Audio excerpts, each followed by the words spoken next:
এখন রান্না করব দেশি দেশি না আফ্রিকার মুরগি। আফ্রিকার মুরগি মাংসটাতে কালারটা দেখেন, এরকম কালো, হাড়িটা পর্যন্ত কালো, প্রত্যেকটা হাড়ি দেখেন কালারটাই অন্যরকম আফ্রিকার মুরগির। দেখেন ভিতরে এগুলো সবই কালো। এখানে পেঁয়াজগুলো বসিয়ে দিচ্ছি, সাথে দিয়ে দিচ্ছি আমি আদা রসুনটা কষিয়ে নিলাম। এখন আমি দিয়ে দেবো দেখুন কালো এলাচ, জয়ফল, লং সব কিছু এখানে আছে, লং এলাচ সবই দিয়ে দিচ্ছি।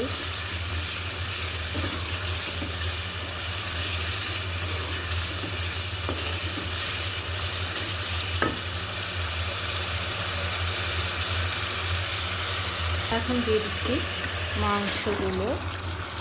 মাংসগুলো সুন্দর করে নেড়েচেড়ে কষিয়ে নেব আদা রসুনের সাথে। বাকি মশলাটা আমি কষানোর পরে দেব।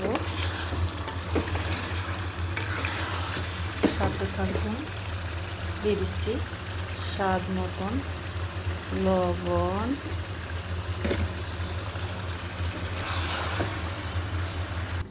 5 মিনিট দমে রেখে দিচ্ছিলাম ঢাকনা দিয়ে। এই দেখুন কতটা পানি উঠছে মাংসতে।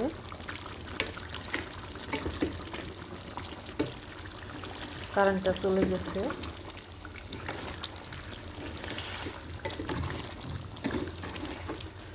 অনেক পানি উঠছে।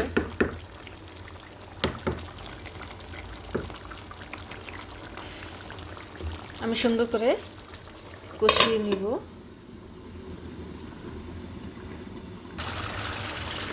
অনেকটাই পানি উঠছে মাংসতে। এখন কষানো হয়ে গেছে কিন্তু হয় নাই। আদা রসুন দেওয়ার পরে মাংসটা ছাড়ার পরে যেই পানিটা উঠছে, ভালো করে আমি মাংসটা কষিয়ে নিলাম। এখন যতটুকু ঝোল আসছে এটার মধ্যে আমি সব মশলাগুলো দিয়ে কষিয়ে নেব।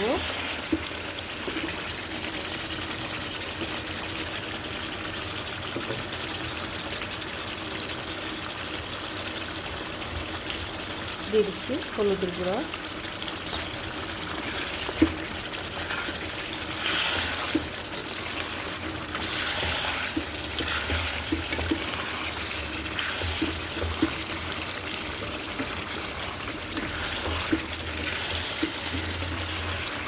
তো আফ্রিকানের মুরগি, এটা হলো আফ্রিকানের মুরগি, তাই আমি আদা রসুনের সাথে মাংসটাকে সুন্দর করে কষিয়ে নিলাম।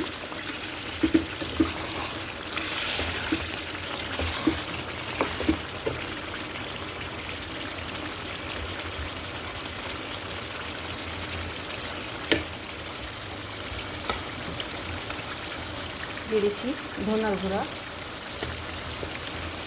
ঝালটা যে এরকম খাইবেন ওইরকম পরিমাণ ঝাল দিবেন। দিয়ে দিচ্ছি মরিচের গুঁড়া, দিয়ে দিলাম জিরার গুঁড়া।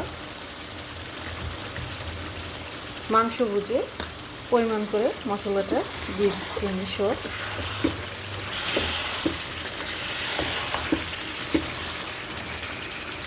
দিয়ে দিচ্ছি গোলমরিচের গুঁড়া।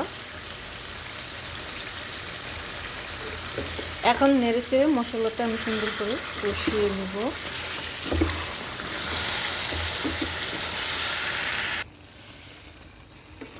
মশলাটা নেড়েচেড়ে এভাবে মিশিয়ে নিলাম।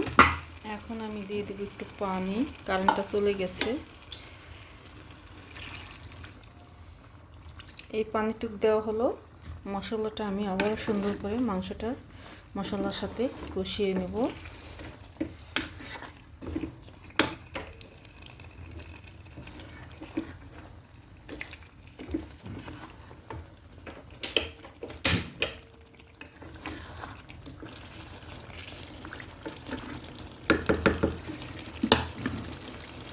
দিয়ে দিচ্ছি স্বাদ মতন কাঁচামরিচ,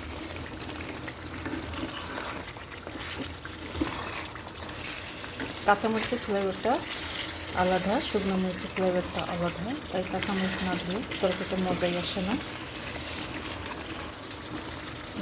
এখন ঢাকনা দিয়ে দমে রেখে দেবো 10 মিনিট। 10 মিনিটে মাংস মশলাটা আমার কষানো হয়ে যাব। এটা হলো জয়ফল।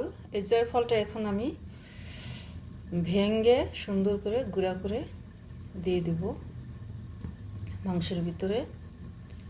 10 মিনিট পরে ঢাকনাটা তুলে নিলাম। মশলাটা আমার কষানো হয়ে গেছে।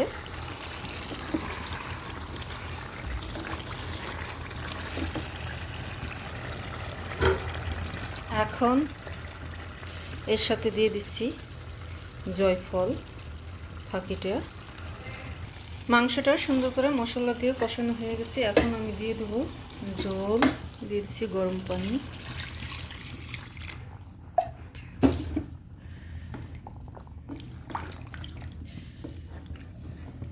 এটা হলো আফ্রিকান মুরগি।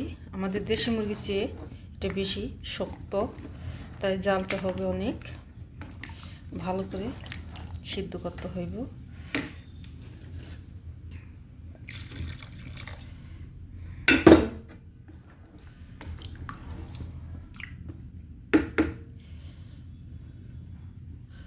এখন আমি দমে রেখে দেব 20 মিনিট, টানা 20 মিনিট। চুলাটা লো করে দিয়ে 20 মিনিট পরে চলে আসলাম।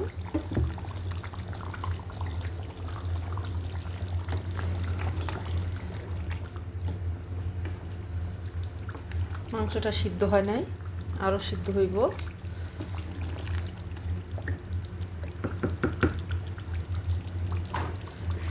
আমি আবারও ঢাকনা দিয়ে দমে রেখে দেব 20 মিনিট। ইনশাল্লাহ সিদ্ধ হয়ে যাব। 20 মিনিটের আগেই চলে আসলাম, ভুলে গেছিলাম আলু দিতে হইব।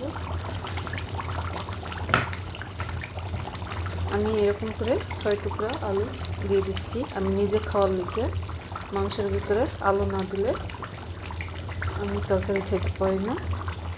আলুটাই আমার বেশি পছন্দ, তাই আমি সব মাংসের ভিতরে আমি নিজে খাওয়ার জন্য 2 টুকরা 4 টুকরা এরকম করে আলু দিয়ে দিই। আমি এটার ভিতরে 6 টুকরা আলু দিয়ে দিলাম আমি নিজে খাওয়ার লিগে। আবার এখন দমে রেখে দেবো 10 মিনিট। আশা করি 10 মিনিটেই তরকারিটা আমার হয়ে যাব। 20 মিনিট পরে আবার চলে আসলো। তরকারিটা হয়ে গেছে, তেল উঠে গেছে তরকারিতে।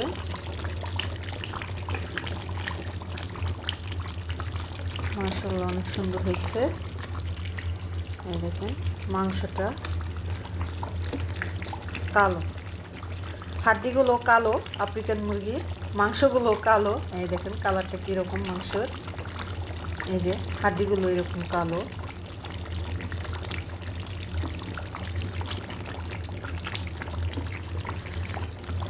আমি যেভাবে রান্না করলাম চাইলে আপনারা এভাবে রান্না করে খেয়ে দেখতে পারেন আফ্রিকানের মুরগি। আশা করি ভালো লাগবো। তা ভালো লাগলে লাইক দিন, শেয়ার করেন, কমেন্ট করেন, সাবস্ক্রাইব করেন।